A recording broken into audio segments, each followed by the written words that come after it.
Bonjour à toutes et à tous. Eh bien, nous voilà, comme vous avez dû l'écouter sur l'épisode précédent. Nous démarrons la nouvelle saison, la saison 3 de ce podcast. Et pour cet épisode 37, j'ai le plaisir de recevoir Laurent Chabal. Laurent, comment vas-tu ? Ça va? Ça va bien, merci, et toi? Écoute, c'est cool. Je suis vraiment ravi de pouvoir reprendre contact avec toi. Ça fait un certain temps. Pour ce podcast sur les entrepreneurs francophones et francophiles d'Allemagne et d'ailleurs. Et justement, aujourd'hui, nous sommes au soleil en Espagne, ou plus précisément à Barcelone, sur la scène de start-up et d'autres thématiques. Mais je pense qu'on va laisser Laurent nous raconter un peu ça. Et comme tu connais, Laurent, le principe, on commence toujours par une présentation de ton parcours personnel ou professionnel. Laurent, c'est à toi. Oui, merci Joël pour cette intro. Mon parcours professionnel et personnel, c'est assez mélangé, on va dire, hein, puisque j'ai pas mal bougé ces dernières années. Pour faire court, moi je suis ingénieur de formation, comme tu le sais, hein, Oui, puisqu'on a oui. fait la même école. Exactement.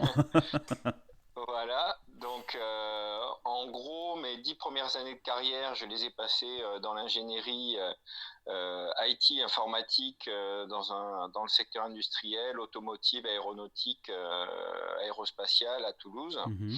sur des missions diverses et variées de développement logiciel, de gestion de projet, d'intégration logicielle, donc plutôt orienté technique et gestion de projet.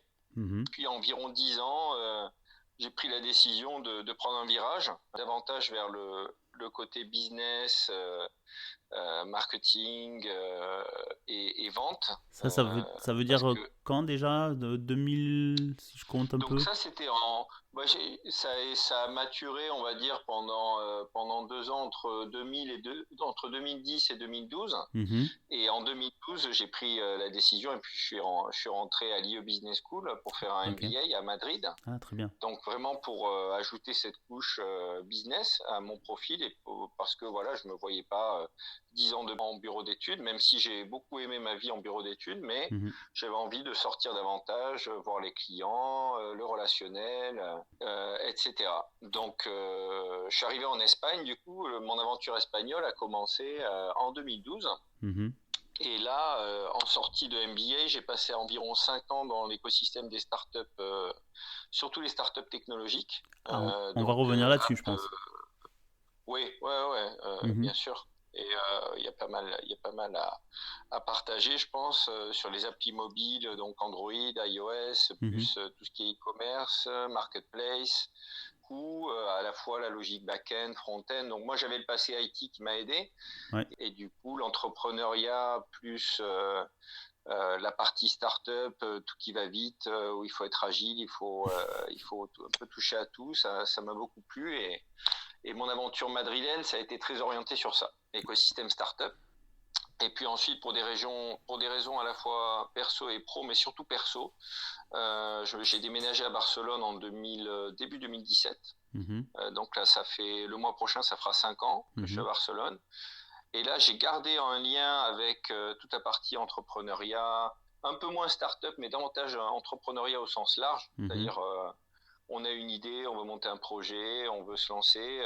On en reparlera aussi, ça, si tu veux, Mhm. Joël. Bien sûr, ouais. Moi, j'ai vraiment une vision holistique du monde du travail. C'est-à-dire qu'on n'est pas dans des cases, soit on est entrepreneur, soit on est Non, non, on est bien employé. d'accord. Pour moi, C'est bien le principe de ce podcast.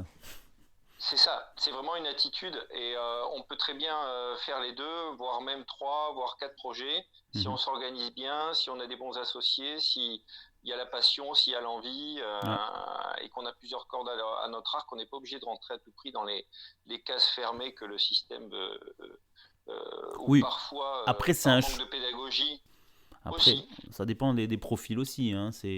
Enfin, je pense qu'on reviendra dessus. Alors, j'aimerais peut-être faire Ouais, un petit lien là-dessus. D'abord, tu as parlé de l'école d'ingénieur on a visité ensemble. Donc, on en profite pour faire un coucou à nos amis à Toulouse ou à La Bèche, plus précisément, pour pas les citer. J'espère que ça vous viendrait un peu écouter Laurent ou nous écrire des petits commentaires.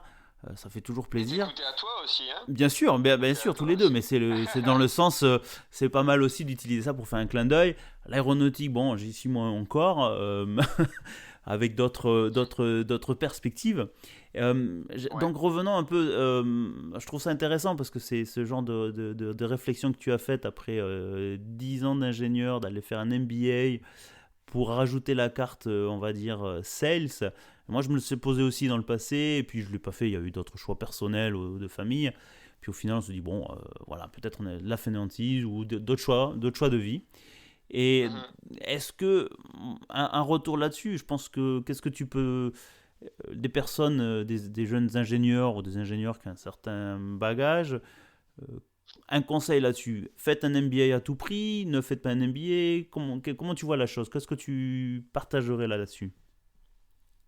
Alors, en fait, il y a plusieurs, entre guillemets, timing et momentum pour faire un Mhm, MBA. Si on fait un MBA entre 25 et 30 ans, là, ça va être pour ajouter une corde de plus au niveau académique, au CV, mhm, et pour entrer dans des grands groupes et avoir des évolutions de carrière plus rapides. mhm, Donc ça, c'est la première façon de faire un MBA. Quand on fait un MBA comme moi j'ai fait, entre 30 et 35, moi j'étais assez limite. J'ai décidé de faire un full MBA, mhm. un full time Au full time, MBA, non? c'est-à-dire Ok. que voilà, Ouais. j'ai laissé mon travail et je me suis dit, je me mets un an à fond pour moi, Mhm, pour non seulement avoir un MBA, mais en plus pour profiter à fond de l'expérience. mhm, Mais déjà, quand on s'approche de 35, de 32, 35 ans, moi j'étais limite sur le full-time MBA parce que déjà, quand on s'approche de 35 ans, on n'est plus sur de l'executive MBA. ok. Et quand on part sur de l'executive MBA, c'est des programmes part-time. Ouais. Donc là, Qui tourne on sur reste dans plusieurs son pays. entreprise. Ouais. Voilà. Et donc, cours du soir, week-end. Mhm. Et du coup, ça prend plus de temps. En général, des programmes exécutifs durent, Sur au 3 lieu ans. d'un an, ça dure un an et demi, voire un peu plus. Ok. Mais ça permet de ne pas lâcher son boulot, de continuer à avoir des revenus. Ouais. Quand on a fini, on peut rester dans son entreprise ou se jeter à l'eau sur autre chose ou valoriser son profil Mhm. pour rentrer dans une autre société, sachant que, soit dit en passant, quand on fait un MBA sur le tard, c'est davantage valorisé dans les entreprises anglo-saxonnes, Mhm. anglaises, surtout anglaises et américaines. On va Mhm. dire tout le Commonwealth, donc Mhm. Australie, Angleterre, Afrique du Sud, plus les États-Unis bien sûr. Mhm. Mais il y a beaucoup d'autres pays, ça il faut le savoir, tous les programmes MBA vous ne le diront pas, mais il y a beaucoup d'autres pays où on valorise beaucoup plus l'expérience, la personnalité et ce qu'a fait la personne avant, dans quelles entreprises elle a été, que le titre MBA. Alors là, je rebondirai là-dessus parce que c'est un peu l'approche germanique où on regarde les compétences et le mindset de la personne suivant les sociétés et non pas au diplôme plus le titre MBA. Donc Tout à c'est à fait. considérer aussi. Et après, il y a Oui. entre ces deux variantes, enfin entre ces deux, pas utiliser ce terme, mais entre ces deux approches, savoir dans quel scope on se projette, c'est-à-dire viser les grandes sociétés anglo-saxonnes, comme tu le disais, ou des sociétés Ouais. internationales plus germaniques, nord d'Europe, j'imagine. C'est un peu ça alors, ok. C'est ça. Alors là, on parle que de l'approche carriériste, hein, Mhm, mais oui, moi, je vois de mon expérience du MBA, c'est beaucoup plus qu'un titre. ouais. C'est-à-dire que déjà, on rencontre des gens de tous les pays. Mhm. C'est pour ça que je conseille à tous ceux qui veulent faire un MBA de ne pas le faire dans leur langue natale, Pour se forcer. dans leur langue maternelle. Il Mhm, faut le faire en anglais. mhm, Parce que ouais. l'anglais, c'est pas que moi je suis un grand fan. J'aime bien l'anglais, hein. Il n'y a pas de souci. Mais je fais pas de la pub pour les anglophones. Non, non, on est Mais d'accord. T'aurais pu le faire c'est en que l'anglais espagnol. permet. Ah ouais, ouais, j'aurais pu le faire en espagnol. Le problème, c'est que moi, j'ai des amis qui l'ont fait en espagnol. Le problème, qu'est-ce qui s'est passé? Ils se sont retrouvés avec beaucoup d'espagnols, Oui, beaucoup de latinos, ouais, et c'est tout. ouais, Alors qu'en le faisant en anglais, n'importe quel pays où vous faites un MBA en anglais, vous ouais. allez avoir des gens de tous les pays du monde parce que c'est la langue internationale et ça vous permet de créer un réseau Beaucoup plus important. incroyable Ouais. sur le long terme. Et Mm. puis après, quand on passe beaucoup de temps sur des projets de groupe ou à faire la fête, et après il y a des atomes crochus qui se créent. Non, mais Oui, mais c'est ça le ça a réseau, l'air on est ça a d'accord, l'air oui. bête. Oui, oui, je sais, Mais ouais. après, vous traînez naturellement ceux qui font un MBA, ils vont traîner naturellement avec des gens avec qui ils ont des centres d'intérêt en commun, des Bien valeurs sûr. en commun. Ouais. Et ça fait des amis pour la vie, pas seulement des ex-collègues de promo. Mais toi, tu vois, nous, Mhm. voilà, on a des atomes crochus. Voilà, et, ça Mhm. fait plus de 20 ans qu'on a fait notre école et on On est va en train de passer discuter rapidement encore, tu vois. là-dessus parce que c'est vrai que du coup, ça nous met un coup de vieux quand même, hein. Non, mais non, c'est qu'un chiffre là. Oui, c'est qu'un chiffre, on est On, d'accord. on s'en sortira. Mais on fera un épisode. C'est vrai que j'aurais pu. C'est pour ça, quand tu dis anglo-saxon, je veux rebondir là-dessus aussi. C'est dans le sens où, quand moi j'ai fait le podcast, j'ai pris le choix, bon après, de le faire en français pour adresser aux francophones, puisque la problématique des langues étrangères pour les Français est assez particulière. Bon, je veux pas jeter la pierre à qui que ce soit. Et on m'a déjà suggéré ou demandé, mais quand c'est que tu vas le faire en anglais ou en allemand pour avoir un public plus large. J'ai dit, ben, on peut essayer de combiner, on va voir. Donc c'est quelque chose qui va venir aussi. Je fais un petit aparté en disant, pour l'année 2022, on démarre. Peut-être ça serait une des surprises que j'avais déjà annoncées avant. Alors revenons donc sur son parcours. Donc tu as fait ton MBA à Madrid, tu t'es pris un an sur tes fonds propres pour faire le MBA. Tu es sorti avec ton titre. Et tu t'es Ouais. dit, bon, maintenant, comment ça s'est enchaîné entre Madrid et Barcelone ou tu t'es dit, bon, je lance ma Ben, boîte en là fait, ou... après mes années dans l'écosystème startup de Madrid, quand je suis arrivé à Barcelone, je suis revenu dans le monde corporate, mais du coup, je me suis posé la question, tu reviens comment, quoi? Parce que quand on Ouais, sort du monde startup, et tous les startupeurs le savent, ouais, on est des véritables MacGyver, et en fait, tu passes pas dans les cases. le système. Ouais, exactement. C'est-à-dire que c'est pas une critique du système, Non, non, c'est ouais, juste que le système aime bien mettre les gens dans des cases. C'est-à-dire, toi, tu es sales, toi, tu es marketeur, ouais. toi, tu es ingénieur, mais quelqu'un qui sait faire trop de choses, au final, il est tout, il est rien à la fois. Donc, C'est le risque, ouais. Ouais, touche à tout. Un peu ouais, donc, surfeur, ouais, c'est le risque. C'est ce que je remarque aussi des fois sur mon approche un peu touche à tout, où on te dit, mhm, bon, on te met dans n'importe quel projet et tu t'en sors parce que ça peut être de la recherche et développement, ça peut être de la restructuration de société, et voilà, mais tu as un certain bagage. Mais donc, après le MBA, tu es allé mais dans du la coup, scène des startups à Madrid, c'est ça? ouais, mais juste pour pas perdre Pardon, l'idée là, excuse-moi. puisqu'on parlait de Des cases. on parlait justement ouais, justement, quand tu deviens un petit peu, quand tu sors de la partie startup, tu es un peu homme à tout faire. Mhm. J'ai passé une période où je me suis posé la question, quelle couleur a ton profil? Parce que on a tous, même ceux qui ont beaucoup d'expérience et qui ont fait beaucoup de choses, on a toujours une couleur particulière quand on est entrepreneur, quand on est Mhm. manager. Il y a ceux qui ont la couleur un peu plus finance, Ouais. d'autres ingénieurs, d'autres marketing, d'autres sales. Mhm. Et il faut déterminer en fait sur quelle couleur tu es, Mhm. à mon avis, hein. Et moi, ça m'a pris un petit peu de temps, mais je me suis rendu compte que j'étais plus sales qu'autre chose après tout mon parcours jusqu'à la fin de mon expérience à Madrid. Du Ok. coup, c'est pour ça que après, quand je suis revenu dans le monde corporate, je suis revenu avec l'étiquette vraiment sales manager, et ça m'a réussi parce que finalement, voilà, c'était vraiment le chemin naturel pour moi, parce que les gens en plus, et ça c'est important aussi pour ceux qui se posent des questions en termes d'orientation et de pivotage de carrière, il faut aussi regarder où est-ce que les gens vous attendent, Ok. parce que Alors des attends. fois on se focalise trop sur ce qu'on veut faire, Mhm. mais on se pose pas assez la question où est-ce que les gens nous voient, parce que c'est pas dire je vais aller là où les gens veulent que j'aille, Non. mais ça vous donne des informations. Si tout le monde vous voit comme un gars qui est un cadre en finance et qu'on vous appelle toujours pour avoir des conseils en finance, c'est peut-être que votre couleur principale c'est ça, parce que les gens vous attendent là. Donc si ça vous plaît, ben, peut-être que c'est là qu'il faut aller. Ok. Mais Ou si ça peut. alors, ça me fait poser la question parce qu'en Ouais, fait, j'ai un peu dans cette réflexion, hein. Je suis ouais, dans ce pivotage. Bon, pour l'instant, je peux pas en dire plus que ça. Mais quand tu dis, voilà, la couleur, bien sûr, faut trouver le compromis entre ce que tu veux faire, en ce que là où on t'attend, puisque c'est ton expertise sur une thématique, uh-huh, par exemple. Mais uh-huh, je veux dire, ton expérience par le passé après le MBA, t'avais pas fait de sales, ou tu ouais. en avais fait un peu à côté, parce que, moi, je te connais un peu, Laurent, t'es un peu comme moi, t'as la tchatch, tu sais vendre, t'as le côté technique. Non, mais faut s'avouer, faut pas se mentir à soi-même, c'est bien ça. Mais Mm. le fait de dire, voilà, j'arrive avec la casquette, je fais du sales, Laurent, comment tu l'as vendu ça en fait, puisque tu étais quelqu'un de technique. Moi, je vois encore ta casquette IT development dans l'aéronautique, hein, c'est ça, hein, un peu. Ouais, j'ai commencé comme ça. Ok. Mais au final, on évolue. Et Oui. puis, je pense que le fil conducteur de ma carrière, ça a toujours été l'IT, hein, Mhm. l'informatique, technologie de l'information. Ça, c'est vraiment le fil conducteur. Mais après, en ayant un même fil conducteur, on peut avoir beaucoup de rôles différents. Mhm. Et suivant son expérience et son parcours de carrière personnel et professionnel, ben, on peut arriver à des rôles très différents. Et finalement, être sales dans l'IT, c'est pas si déconnant que ça. Si, comme tu dis, voilà, on a T'as la crédibilité technique, ouais. et c'est ça.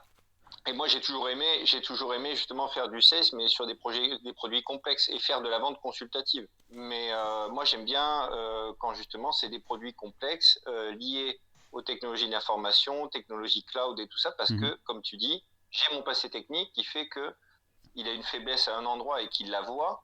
Je vais pas lui raconter des histoires parce que je le sais et on le sait tous. Mhm. Et voilà, et je vais pas rester enfermé avec ma brochure de produits parce que je sais comment ça marche derrière. Ouais, puis tu perds en Après, authenticité et en crédibilité, donc les gens sont et plus c'est beaucoup rassurés. d'avantages en interne aussi. En Ouais, interne en interne aussi, aussi, parce ouais. que quand tu. Ben oui, parce que même quand tu es sales ou quoi, tu vas avoir des interactions avec des ingénieurs en Mhm. interne, et quand tu l'as été, ben, tu peux mieux communiquer avec eux et Ouais. tu comprends leurs contraintes, tu comprends leurs attentes. Donc Mhm. ça a beaucoup de sens au final. Mhm. Et on a tort de faire des clivages entre les chemins de carrière, je pense. Ok. Alors, je pense que quand tu sors avec le MBA, est-ce qu'un conseil là-dessus sur l'état d'esprit, comment il faut aborder, ça, on va dire, cette deuxième phase, comment tu abordes ça? Bon, je te dirais, Joël, ce qui est important, c'est qu'il faut rester très humble, parce que c'est pas le fait d'avoir un titre MBA qui va ouvrir les portes à tout ce qu'on veut, Mhm. parce que le monde de l'entreprise et de l'entrepreneuriat ne nous attend pas, hein, à la sortie de l'école, hein, On est d'accord, ouais. encore moins sur une formation professionnelle, on va dire exécutive, de milieu de carrière. Mhm. Donc il faut être très acteur, faut très bien se pitcher, entre guillemets, se vendre Mhm. sur le marché. Vendre son profil hybride, ça c'est vraiment important, parce que là il faut vraiment être attaché à raconter une histoire qui fasse que votre histoire, qui fasse que aux yeux des personnes à qui vous parlez, on voit l'intérêt de votre profil, entre guillemets, hybride. Ça, c'est important. Parce que il faut toujours considérer que le MBA et cette nouvelle vie qui va être soit vers la finance, soit vers les affaires, soit la partie vente, la partie marketing, Mhm. pour parler des plus généraux, il faut le considérer comme une couche de plus, et que les gens comprennent bien en face de vous que vous avez cette couche supplémentaire au-dessus d'une couche qu'il ne faut pas nier, en fait. Si vous avez un passé d'ingénieur, il faut au contraire le valoriser, et dire, voilà, j'ai une première vie qui était focalisée sur des problématiques différentes, et maintenant je suis sur d'autres sujets, Mhm. mais j'utilise ce que je faisais avant pour m'aider à prendre de meilleures décisions sur mes nouvelles responsabilités, plus orientées finance, marketing ou sales.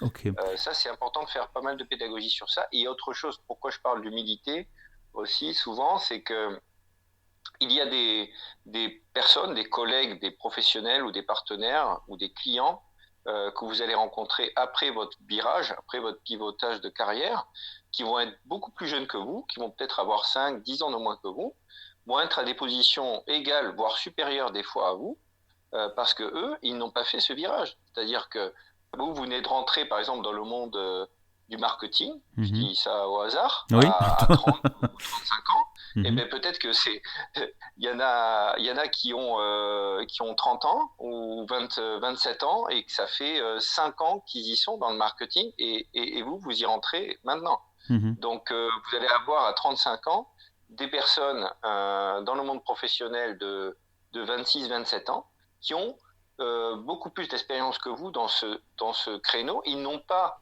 votre passé sur la partie technique Mhm. ou la première partie de carrière que vous avez, ils n'ont pas. Mais eux, s'ils travaillent dans le marketing, entre guillemets, ils s'en moquent. C'est-à-dire qu'on les attend pas sur de l'ingénierie, on les entend sur le marketing. Ouais. Donc c'est pour ça qu'il faut être très humble et pas avoir la grosse tête en disant ouais mais attends, moi ça fait 10 ans que je fais de l'ingénierie, que je fais voler des avions, que j'envoie des satellites dans l'espace. Ouais. Tu vas pas me raconter des histoires avec ta stratégie de marketing pour vendre un Mhm. produit cloud, quoi. Mhm. Non, faut surtout pas prendre cette attitude parce que il n'y a pas de sous-métier Non. et tous les métiers sont très complexes et demandent beaucoup d'expérience et d'expertise. Mhm. C'est juste qu'il faut de l'humilité et se dire, bah voilà, j'ai mon profil hybride, mais c'est pas pour ça que je vais croire que j'ai tout compris en marketing alors que je viens de sortir après Mhm. un an de MBA, avoir juste fait des cours en marketing. Bon, Après, Voilà. après c'est un peu C'est un général aussi dans exemple. d'autres écoles. Non, mais c'est pas mal comme exemple. Je pense que l'idée, pour reformuler aussi, c'est Ouais. en fait le côté hybride. J'aime bien ce terme de dire hybride. En fait, on a une double casquette, c'est-à-dire un passé, comme ton exemple d'ingénieur. Tu vas pas l'effacer. Il faut au contraire utiliser ces deux casquettes en complément. C'est-à-dire que voilà, bien sûr, comme tu dis, Mhm. humilité. Moi, je peux avouer, moi, quand je suis venu en Allemagne dans l'aéronautique, je venais de l'automobile et je le vendais comme ça en disant bah, expliquez-moi.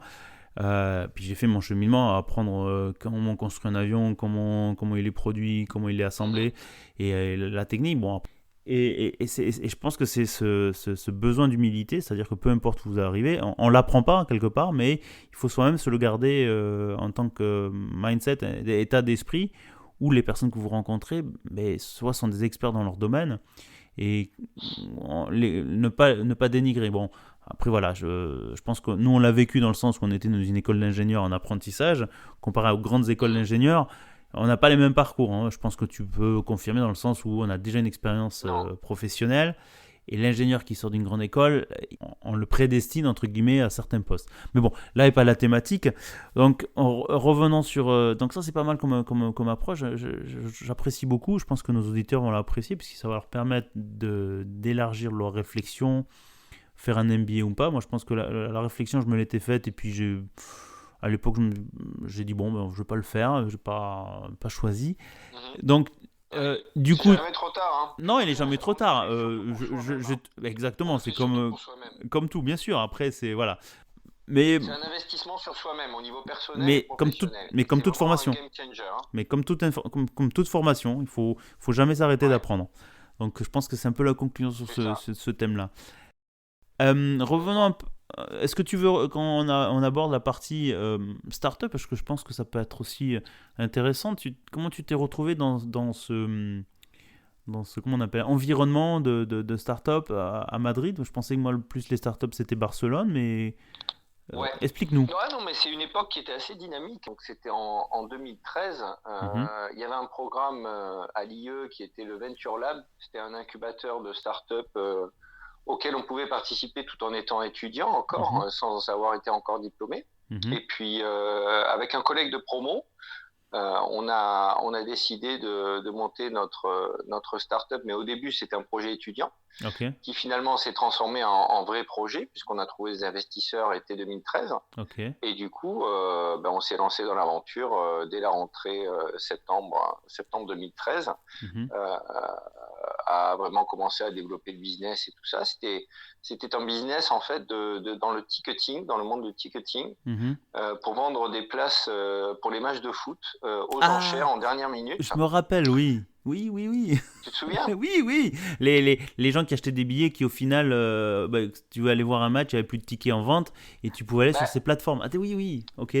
c'est un problème qu'il y avait sur la Liga, enfin, en général en Europe, mais surtout sur la Liga espagnole, c'est Ouais, que souvent sur les matchs, il y avait beaucoup d'invendus ouais. et les clubs de foot, ils étaient déçus de ne pas pouvoir vendre toutes leurs places sur les matchs et du coup, nous, on les aidait via une app Android, iOS plus site web Mhm, à vendre aux enchères en dernière minute des lots des places en fait dans certaines sections du stade et chacun, les clients se mhm. connectaient, mettaient une mise. En Ok, fait, ils disaient voilà, moi, je suis prêt à aller à cette place dans le virage nord, par exemple, à cet endroit-là, pour 9 euros.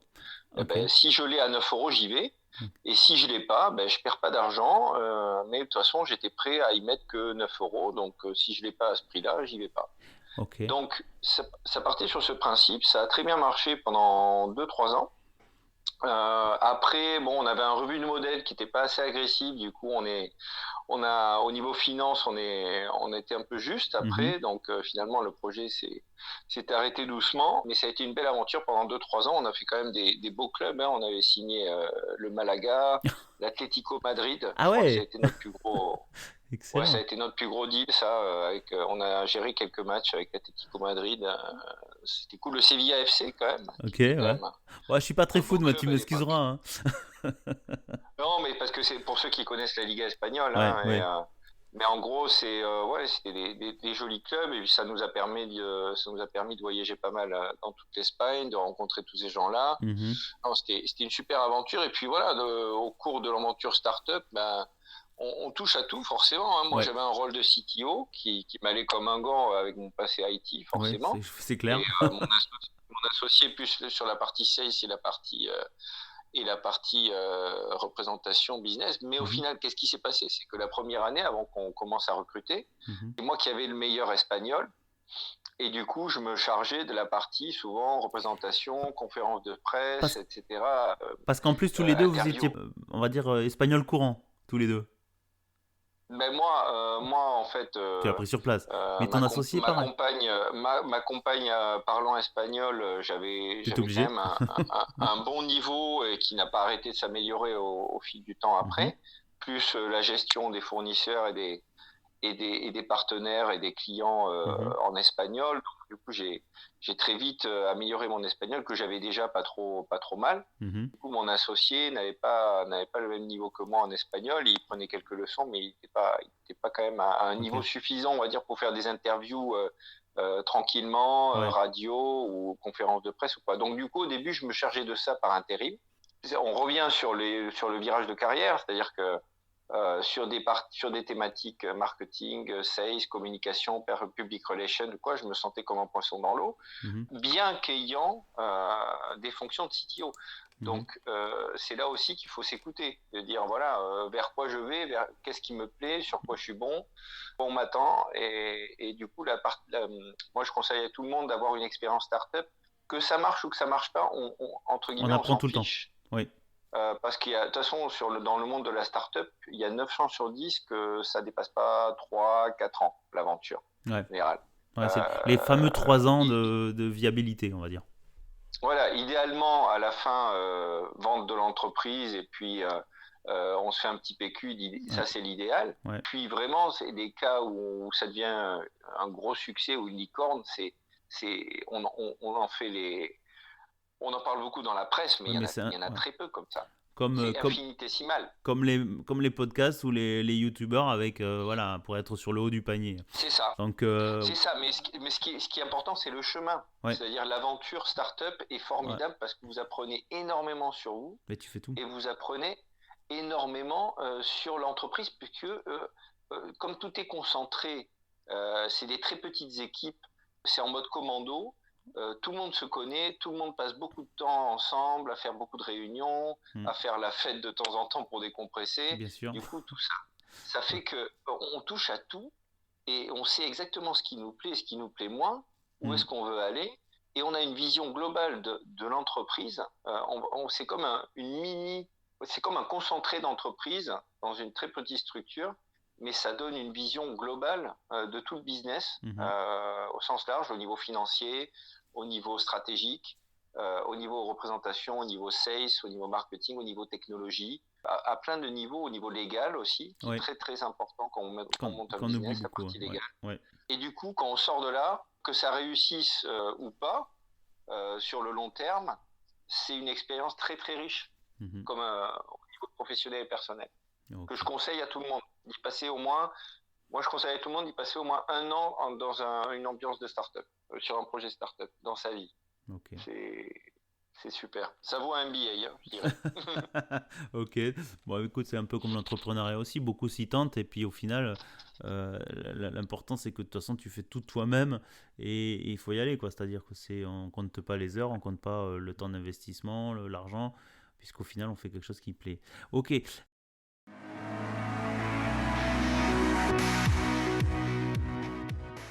Eh bien, chères auditrices et chers auditeurs, nous voilà à la fin de la première partie de cet épisode 37 avec Laurent Chabal. Nous avons découvert son parcours d'ingénieur et appris ses conseils concernant faire ou ne pas faire un MBA, ou plutôt, on va dire, suivre ce type de formation continue. Il nous a partagé son aventure dans les startups à Madrid. Et donc, je vous invite à écouter la suite de cette interview avec Laurent, bien sûr. Un échange très riche en informations encore. En nous rejoignant la semaine prochaine, le mercredi, à partir des 18h. Nous aborderons la suite de la thématique startup avec des conseils avisés sur quel modèle à adopter, investisseurs ou associés, et enfin une autre thématique, on va dire associée à l'informatique, la pénurie de profils dans cette industrie. Enfin, avant de nous quitter, j'aimerais avoir votre opinion sur ce type de format et son contenu, bien sûr. Donc prenez quelques minutes pour nous envoyer un commentaire. Je vous en remercie d'avance. Enfin, pour nos amis qui nous écoutent sur iTunes, pensez à mettre 5 étoiles avec un commentaire, ça aidera d'autres auditeurs francophones à mieux nous trouver. Il ne me reste plus qu'à vous dire à bientôt et surtout, restez curieux.